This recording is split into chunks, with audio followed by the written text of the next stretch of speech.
At 7 o'clock, we had Rhode Island, who went 7-4 last year, traveling to Georgia State, who went 4-8. Georgia State only favored by 17.5 points on ESPN+.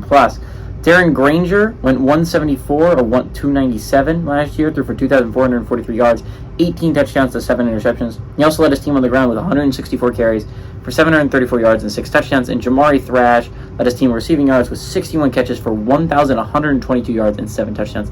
This is a decent Georgia State offense, right? I'm not going to say Granger is the best quarterback in the world. He's not, okay? But he's provided them solid production through the air, and he's also been an insane ground threat to match that. Jamari Thrash had a really great year for the Panthers, and I think what's going to be really interesting to look at here, Rhode Island was not a bad football team last year. Rhode Island was a pretty good FCS team.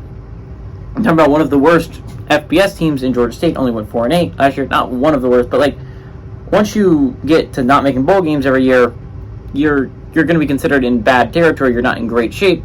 Georgia State did not make a bowl game last year. There's a reason why.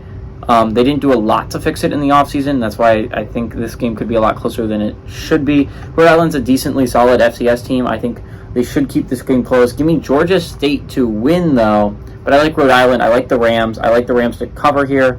It's on ESPN+, by the way.